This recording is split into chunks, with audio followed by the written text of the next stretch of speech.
Hello friends, कैसे हो आप लोग। आप सभी का स्वागत है। आज के इस वीडियो लेक्चर में हम बात करने वाले हैं डीजेनरेसी इन ट्रांसपोर्टेशन प्रॉब्लम। जी हाँ फ्रेंड्स, डीजेनरेसी ट्रांसपोर्टेशन प्रॉब्लम के अंदर किस तरह से राइज होती है, कैसे उसका सॉल्यूशन निकालना है, कैसे उसको रिजॉल्व करना है, राइट, वो सभी क्वेश्चंस के हम यहाँ पे आंसर आपको हम बताएंगे।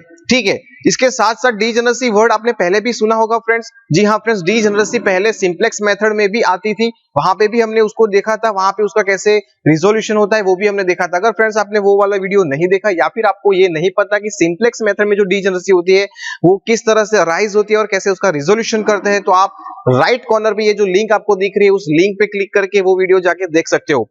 और अगर आपको डीजेनरेसी ट्रांसपोर्टेशन प्रॉब्लम में क्या होती है वो नहीं पता तो मेरे साथ बने रहिए, मैं आपको बताऊंगा कि डीजेनरेसी ट्रांसपोर्टेशन में कैसे होती है और उसका कैसे सॉल्यूशन निकालते हैं। So without wasting much time, सबसे पहले आप ये वाला बोर्ड पे देख सकते हो। बोर्ड के अंदर मैंने दो केसेस लिख के रखे। केस नंबर 1 है वो है एट इनिशियल सॉल्यूशन।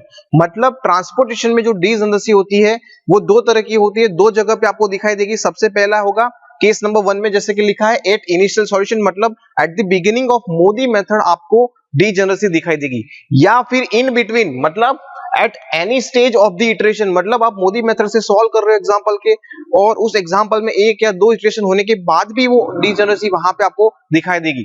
तो दोनों केसेस में किस तरह से उसको रिजोल्व करना है आइए देखते हैं। तो सबसे पहले जैसे मैंने प्रीवियस लेक्चर में आपको बताया था कि डीजेनरेसी कैसे अराइज होती है।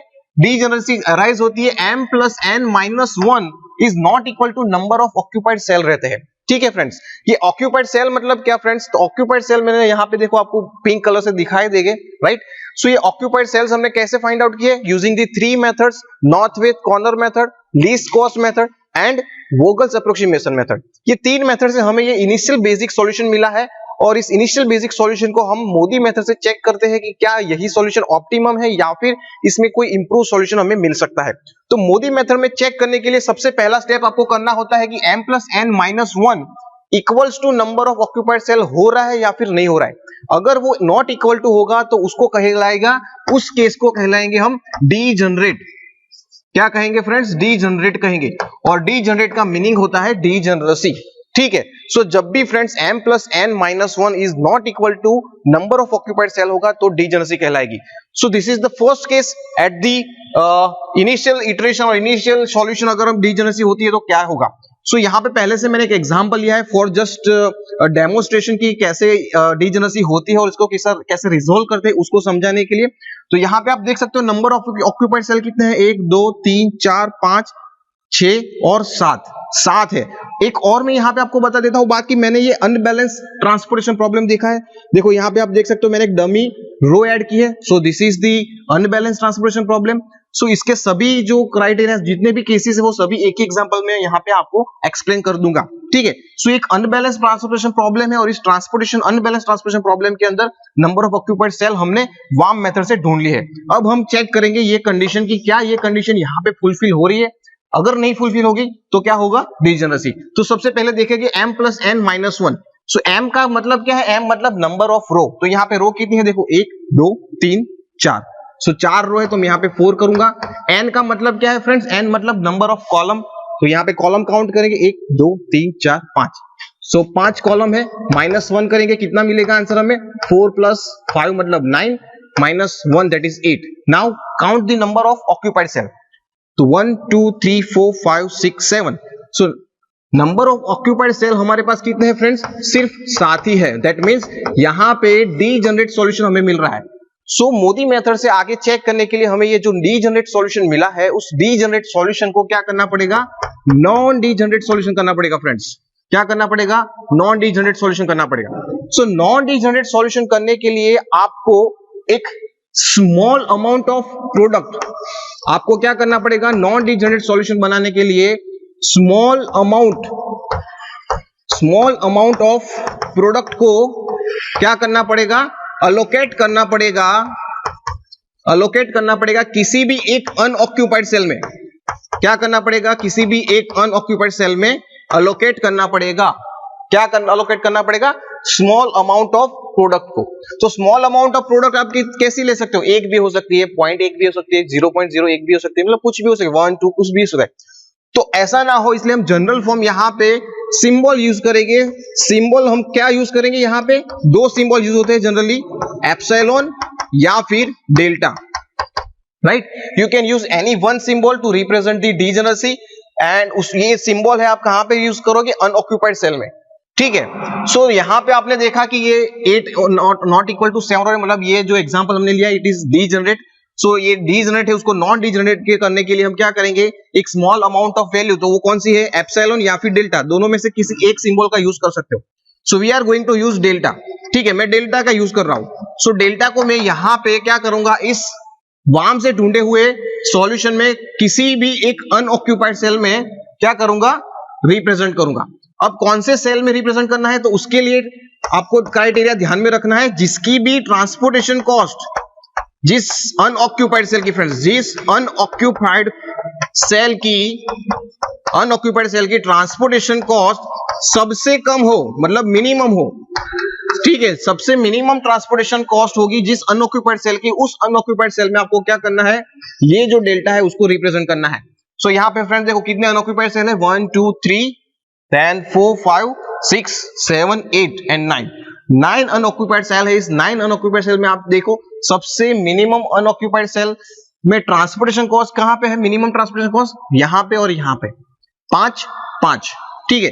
तो यहां पे देखो टाई हो रही है, तो कौन सा सेल सिलेक्ट करेंगे, तो देखो यहां पे उसकी सप्लाई कितनी है फ्रेंड्स, 8, यहां पे उसकी डिमांड है 4, इस वाले सेल में सप्लाई है 5 और डिमांड है 8, मतलब ज्यादा कहां पे है, देखो यहां पे 8 और 4 है, यहां पे 5 और 8 है। सो ये वाला सेल हम सिलेक्ट करेंगे, ठीक है। सो बाय सिलेक्टिंग दिस, यहां पे हम क्या करेंगे, अब डेल्टा को रिप्रेजेंट करेंगे और ऐसे करके इसको सर्कल कर देंगे, राइट। सो हमने क्या किया, एक small amount of symbol use किया, this symbol representing this very very very small amount. For example mathematically हम कहेंगे तो ये डेल्टा है, उस डेल्टा के अंदर हम कोई value for example x i j add करेंगे तो आंसर कितना मिलेगा, हमें आंसर मिलेगा x i j ही मिलेगा, मतलब इसकी वैल्यू इतनी छोटी है कि किसी के अंदर ऐड करेंगे ना तो भी उसकी वैल्यू चेंज नहीं होगी, राइट। और ये इतनी छोटी क्यों ले रहे हैं हम, इतनी छोटी स्मॉल वैल्यू क्यों ले रहे हैं, क्योंकि जितना छोटा अमाउंट ऑफ ट्रांसपोर्ट करेंगे उससे क्या होगा, हमारा टोटल ओवरऑल जो अलोकेशन है उसमें कोई चेंजेस नहीं आएगा, हमारा जो ओवरऑल फाइनली ट्रांसपोर्टेशन कॉस्ट मिलेगा उसके अंदर कोई बदलाव नहीं आएगा, ठीक है। Now you just calculate the number of occupied cell 1 2 3 4 5 6 7 और 8। So m plus n minus 1 कितना था, 8 था, और अब हमारा नंबर ऑफ ऑक्यूपाइड सेल कितने हो गए फ्रेंड्स, वो भी हो गए 8। So now 8 equals to 8, so the solution will become non degenerate solution, ठीक है। सॉल्यूशन क्या हो गया, नॉन डीजेनरेट हो गया। अब आपको क्या करना है, वही करना है जो मैंने प्रीवियस लेक्चर में आपको बताया था कि अब आपको मोदी मेथड से इसका सॉल्यूशन करना है। मोदी मेथड में सॉल्यूशन करने के लिए आपको सबसे पहले ui एंड vj की वैल्यू ढूंढनी है फ्रेंड्स, ui एंड vj। ये ui एंड vj फ्रेंड्स क्या है, अगर मैंने प्रीवियस लेक्चर में नहीं बताया तो ui और vj को कहते हैं ड्यूअल वेरिएबल, ठीक है। उसका आपको और जानकारी चाहिए तो मुझे डिस्क्रिप्शन बॉक्स में बताइए, मैं आपको वहां पे बताऊंगा कि ui और vj को ड्यूअल वेरिएबल क्यों कहते हैं, ठीक है। लेकिन फिलहाल इतना याद रखो कि अगर कोई पूछ लेता है कि ui और vj क्या रिप्रेजेंट कर रहे हैं तो वो है ड्यूअल वेरिएबल, ठीक है। नाउ ui और vj आप फाइंड आउट करोगे, उसके बाद आपको क्या मिलेगा, सभी ui और vj की वैल्यू मिलने के बाद आपको dij फाइंड करना पड़ेगा। dij का मतलब क्या है, दैट इज अनऑक्यूपाइड सेल की अपॉर्चुनिटी कॉस्ट, और वो अनऑक्यूपाइड सेल की अपॉर्चुनिटी कॉस्ट आपको क्या बताएगी फ्रेंड्स, वो आपको ये बताएगी कि अगर dij की सभी वैल्यू ग्रेटर देन 0 है तो आपका जो वाम से ढूंढा हुआ अलोकेशन था वही अलोकेशन ऑप्टिमम है और आपका आंसर वही हो जाएगा। लेकिन अगर dij किसी एक सेल की भी वैल्यू 0 आती है तो वहां पे अल्टरनेट सॉल्यूशन पॉसिबल है, और लेकिन dij में किसी एक सेल की भी वैल्यू नेगेटिव आती है, मतलब लेस देन 0 आती है, तो इंप्रूव सॉल्यूशन मिलने के चांसेस है। सो ये वाला एग्जांपल अगर आप यहाँ पे ui और vj की वैल्यू फाइंड आउट करोगे आपके नोटबुक के अंदर और देन dij की वैल्यू निकालोगे तो आपको ये जो सेल है s dummy 3 ये जो सेल है यहाँ पे, ठीक है, ये s dummy और कौन सा है d3, ये जो सेल है इस सेल के अंदर dij की वैल्यू फ्रेंड्स आपको मिलेगी लेस देन 0 मिलेगी, क्या मिलेगी, लेस देन जीरो, मतलब नेगेटिव मिलेगी। तो यहाँ पे improve solution in this example possible है। तो ये जो सेल है वो सिलेक्ट होगा और इस सेल के अंदर हम क्या करेंगे, अब प्लस करेंगे, मतलब यहाँ पे क्या करेंगे, प्रोडक्ट का अलोकेशन करेंगे। ये जो पहले अनऑक्यूपाइड सेल था उसको क्या कर देगी, ऑक्यूपाइड सेल कर देगी। ये मैं आपको इसलिए समझा रहा हूं कि यहाँ पे जो लूप क्रिएट करते हैं वो लूप कैसे क्रिएट करते हैं, ठीक है। तो यहाँ पे मैंने प्लस किया, तो इस कॉलम के अंदर अब मुझे क्या करना पड़ेगा, कहीं पे माइनस करना पड़ेगा। उसी तरह से यहाँ पे प्लस किया है तो इस रो के अंदर भी कहीं पे मुझे माइनस करना पड़ेगा। सो मैं देखो इस रो के अंदर तो सिर्फ एक ही है, तो यहाँ पे माइनस कर दिया और यहाँ पे तो यहीं पे आएगा, ठीक है। फिर यहाँ पे माइनस किया तो इस कॉलम के अंदर अब मुझे क्या करना पड़ेगा, प्लस करना पड़ेगा, क्योंकि देखो प्लस माइनस, तो यहाँ पे प्लस किया, यहाँ पे माइनस किया, तो यहाँ पे माइनस किया, तो अब इस पूरी कॉलम में कहीं और जगह पे मुझे प्लस करना पड़ेगा। तो कहाँ पे प्लस करूंगा, सिर्फ यहाँ पे है तो इधर प्लस किया। अब यहाँ पे मैंने कॉलम में प्लस किया है तो रो में क्या करना पड़ेगा, माइनस। तो जहां पे ऑक्यूपाइड सेल है वहीं पे माइनस कर सकते हैं, तो आप रादर यहाँ पे माइनस कर सकते हो या फिर यहाँ पे।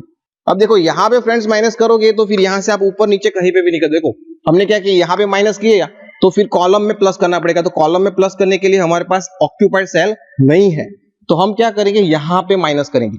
तो यहाँ पे माइनस किया है, राइट, तो अब कॉलम में कहीं पे क्या करना पड़ेगा, प्लस करना पड़ेगा। तो हमारे पास दो ऑक्यूपाइड सेल है, यहाँ पे प्लस करूंगा नीचे, तो यहाँ पे प्लस करूंगा तो यहाँ पे मुझे कहीं पे माइनस करना पड़ेगा। तो यहाँ पे माइनस करूंगा तो फिर यहाँ पे प्लस करने के लिए कोई और सेल नहीं है, थोड़ा दूर का सोचना है, ठीक है।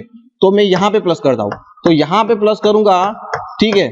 तो इस रो के अंदर कहीं पे माइनस करना पड़ेगा, तो कहीं पे माइनस कहाँ पे, यहाँ पे मैं करूंगा। तो मैंने ये कर दिया, पहले से किया हुआ था, तो मैंने यहाँ पे माइनस किया, यहाँ पे माइनस किया, तो कहीं पे प्लस करना पड़ेगा इस कॉलम के अंदर। तो इस कॉलम के अंदर प्लस कहाँ पे, देखो ये हो रहा है, ऑलरेडी है। तो इस तरह से पूरा क्लोज हो गया। तो यहां से मैं स्टार्ट कर रहा हूं, यहां से मैं कहां पे गया, ठीक है, यहां से मैं इधर गया, देन इधर से मैं सीधा ऊपर गया, देन यहां से इस साइड गया, इधर से ऊपर गया, फिर यहां पे आया और यहां से सीधा नीचे चला गया, राइट। सो देखो इस तरह से मेरे पूरी क्लोज लूप मुझे मिल रही है। क्या मिल रही है, क्लोज लूप मिल रही है। और अब इस क्लोज लूप में आपको क्या करना है, जहां पे भी कॉर्नर पड़ रहे हैं उस कॉर्नर की वैल्यू चेक करनी है। देखो यहाँ पे 3 है, यहाँ पे 1, यहाँ पे डेल्टा, यहाँ पे 3 और यहाँ पे 5। तो ये सभी कॉर्नर में से जो सबसे स्मॉलेस्ट वैल्यू होगी उसको आपको क्या करना है, ट्रांसफर करना है इस वाले अनऑक्यूपाइड सेल में, ठीक है। तो डेल्टा हमने जैसे कि आपको पता है डेल्टा क्या है, स्मॉलेस्ट अमाउंट है। सो इस डेल्टा को अब आप क्या करोगे, यहाँ पे ट्रांसपोर्ट कर दोगे। So I transport this delta from here to here. तो यहाँ पे मैं सिंपली क्या करूंगा, डेल्टा को लिख दूंगा। और ये डेल्टा है, अब डेल्टा क्या होगा, सब जगह पे यहाँ पे सबस्ट्रैक्ट होगा, यहाँ पे ऐड होगा, यहाँ पे सबस्ट्रैक्ट होगा, यहाँ पे ऐड होगा, यहाँ पे सबस्ट्रैक्ट होगा। तो जैसे कि मैंने बताया कि डेल्टा की वैल्यू इतनी स्मॉल है फ्रेंड्स, इतनी छोटी है कि उसको आप किसी के अंदर ऐड भी करोगे ना तो वैल्यू जो आंसर है वो कौन सा आएगा, वही वैल्यू आएगी। या फिर ऐसे समझो कि किसी में से आप उसको सबस्ट्रैक्ट करोगे। फॉर एग्जाम्पल ऐसे मैंने किया 3 माइनस डेल्टा किया तो आपको आंसर फ्रेंड क्या मिलेगा, 3 ही मिलेगा। इतनी छोटी वैल्यू है। तो यहाँ पे मैं डेल्टा को यहां से सीधा यहाँ पे ट्रांसफर कर रहा हूं। उसके बाद मैं क्या करूंगा, यहाँ पे माइनस करूंगा तो 3 माइनस डेल्टा करूंगा तो यहाँ पे आंसर क्या रहेगा फ्रेंड्स, 3 ही रहेगा, ठीक है। तो यहाँ पे 3 रहेगा, यहाँ पे भी सेम, एक के अंदर ऐड करूंगा तो 1 ही आंसर रहेगा। लेकिन यहाँ पे डेल्टा माइनस डेल्टा करूंगा, डेल्टा माइनस डेल्टा करूंगा तो मुझे क्या मिल जाएगा, 0 मिल जाएगा। तो यहाँ पे 0 मिलेगा तो मैं ये क्या करूंगा, निकाल दूंगा, ठीक है। 3 प्लस डेल्टा तो 3 रहेगा, 5 माइनस डेल्टा 5 रहेगा। सो ऐसे आपको एक पूरा नया एलोकेशन मिलेगा।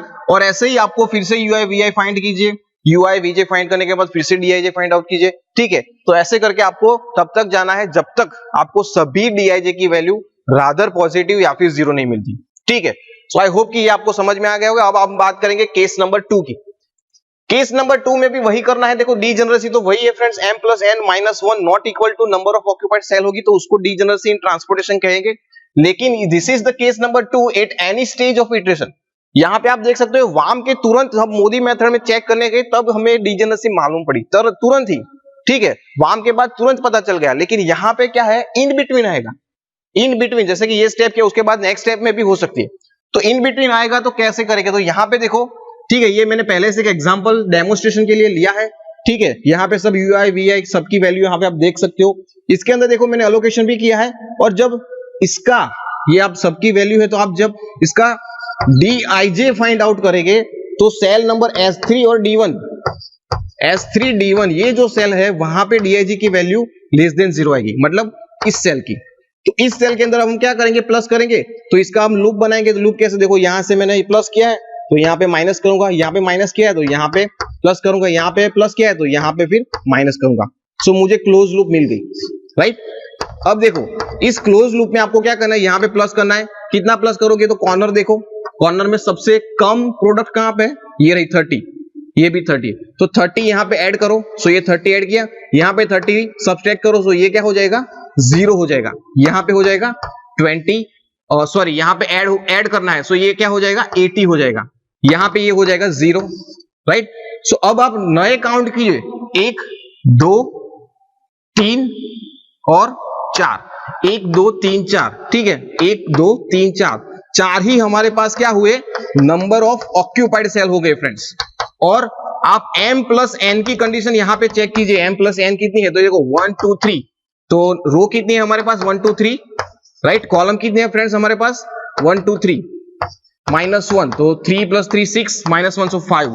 सो यहाँ पे देखिए नंबर ऑफ ऑक्यूपाइड सेल हमारे पास 4 है और जो m प्लस n -1 कंडीशन है वो कितनी है, 5 है। So here it is not equal to, and at the any stage इस तरह की कंडीशन आ सकती है और it is also known as the degeneracy.